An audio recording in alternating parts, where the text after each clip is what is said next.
Madame la Présidente, Monsieur le Commissaire, Monsieur le Président de la Cour des comptes, Madame la Ministre, la décharge dont j'ai la responsabilité ne porte pas sur une agence, mais sur une politique, sur le Fonds européen de développement. Nous en sommes aujourd'hui au 11e FED et donc à sa 11e programmation pluriannuelle depuis son institution par le traité de Rome en 1957, puis par les fameux accords de Cotonou qui ont donné un cadre solide à la coopération avec les pays Afrique, Caraïbes, Pacifique et à l'aide au développement. L'année 2020 pour laquelle nous examinons cette décharge est la dernière année de ce 11e FED et à partir de 2021, nous rentrerons dans le 12e FED et plus aucune convention de financement ne pourra être signée au titre du 11e FED. Le 12e FED sera par ailleurs, pour la première fois, intégré au cadre financier pluriannuel européen et sera donc soumis à un certain nombre de règlements européens auxquels il échappait jusqu'alors. En 2020, l'exécution financière du FED a porté sur des décisions de financement représentant des engagements globaux de 2,687 milliards d'euros,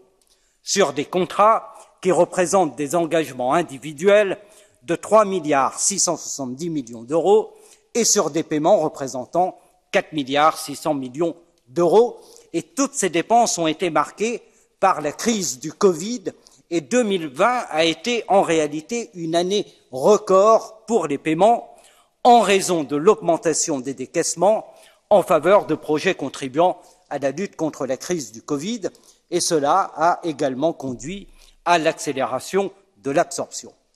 Notre rapport fait état d'un certain nombre de complications induites par l'épidémie du Covid.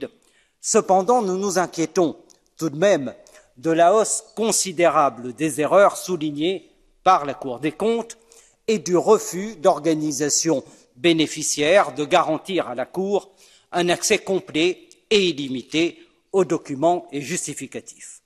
Dans l'exécution 2020, je souhaite souligner que la Commission a réagi à temps et mis fin au financement d'un projet extrêmement problématique en Érythrée, s'appuyant sur le travail forcé et sur l'esclavage. Et sur la base des expériences tirées en Érythrée,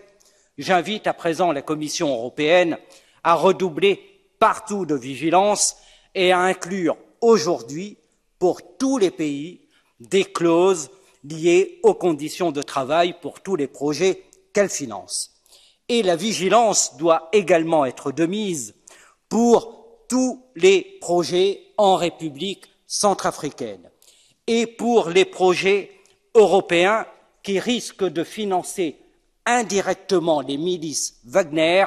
qui, nous le savons, exercent une influence considérable sur l'armée de ce pays. Pour conclure, je veux dire aussi que toutes les politiques européennes doivent être mises en cohérence avec les objectifs de la politique de développement, car autrement, les investissements qui sont réalisés à travers le FED sont annihilés dans leur portée. Et je veux aussi dire que la Commission doit veiller à la bonne prise en compte des intérêts des régions ultrapériphériques et des pays et territoires d'outre-mer qui partagent de même bassin géographique avec les pays ACP. Pour conclure, je veux dire que la politique de développement de l'Union poursuit l'objectif d'éradication de la pauvreté. Mais nous devons aussi aujourd'hui assumer sans hypocrisie la dimension de codéveloppement et d'intérêt partagé entre le développement des pays ACP et les intérêts de l'Union européenne. Merci beaucoup.